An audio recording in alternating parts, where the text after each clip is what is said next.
This thing over here costs like $250. This thing over here costs $25 and 1 hour of your time needed to solder everything together. And you know what? They do the same bloody thing. Mostly.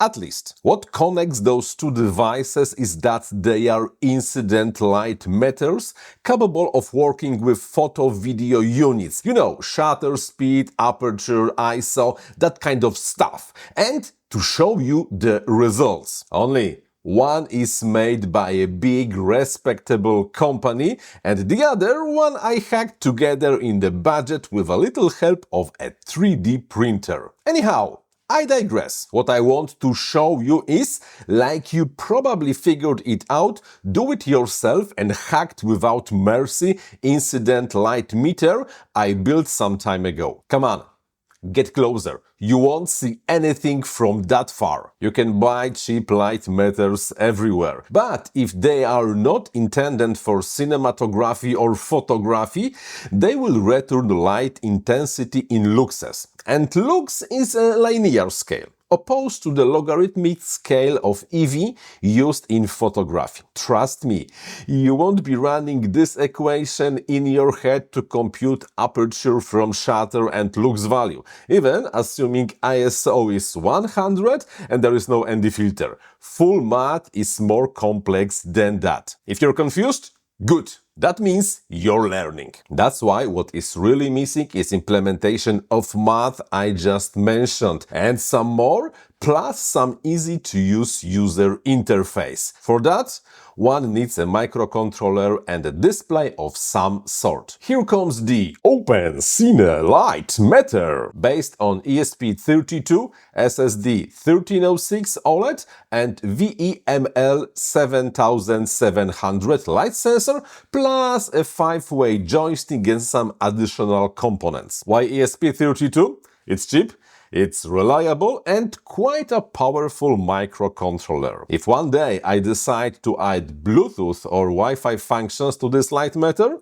it will have everything I need. And oh, integrated support for lithium batteries is a huge plus. No extra components for battery charging circuit needed. For the VEML 7700, I've chosen this one randomly. It's available, it has drivers, and it works. And since it's I2C connected, I could have left out the pain of worrying about ADC accuracy. Overall, I'm positively surprised how this thing works. Before starting, I was worried if basic math that converts incident light to EV and adds ISO and ND filters to the mix will actually be reliable enough. But it turned out that it works just fine. I use this light meter for almost any material I shoot here indoors, especially for the B-roll on dark or bright backgrounds. Reflected light measurements done by the camera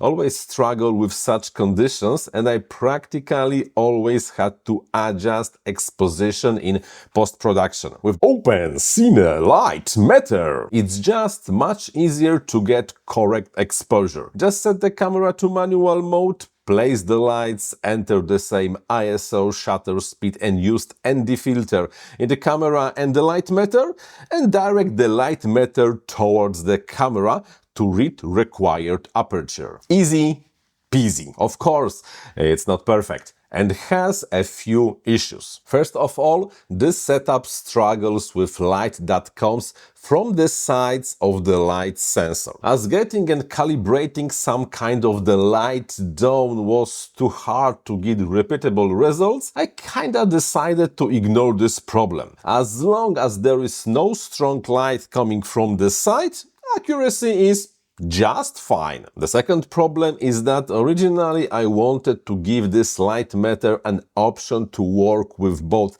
incident and reflected light. While incident light measurement works just fine, the reflected light, well, not really, not so much. I think I got the math right. But since the light sensor is not behind a lens and it's a very wide field of view, it's just fooled by the lighting conditions, I think. So, not to worry too much about this, for now I just disabled it in the code to use reflected light mode. Problem solved. If you want to build the Open Cine Light Matter, here is what you will need. The project is written in Platform IO, so get it installed. Link to the source code and additional details is in the description of this video. I use the ESP32 development board with integrated SSD1306 OLED display.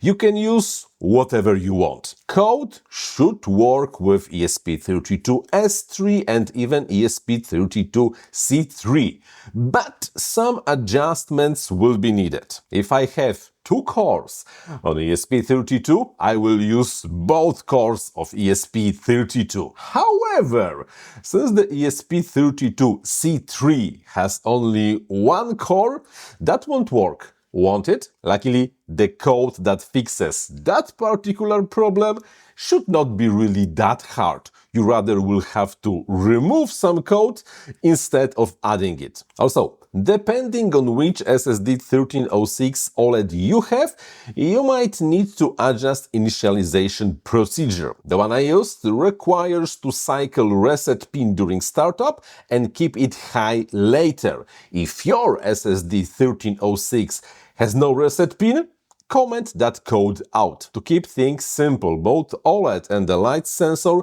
use the same I2C bus. If your OLED is connected to different pins, solder the light sensor wires accordingly. Besides that, there should be no other caveats. Get yourself ESP32, SSD1306 OLED, VEML 7700 and the 5-way joystick and have some fun with soldering this thing up. Mine Open Cine Light Matter is battery operated with the single 18650 cell. As most ESP32 dev boards have battery charging circuit integrated, it's the obvious choice, I think. Here's the next video you should watch. In the meantime, this was the Hacker University. I'm Paweł Spychalski. Thank you very much for watching. If you like the video, hit subscribe and like button. And, like always, happy hacking! I think I definitely need to add the Wi-Fi function to this device. Everything is better with Wi-Fi.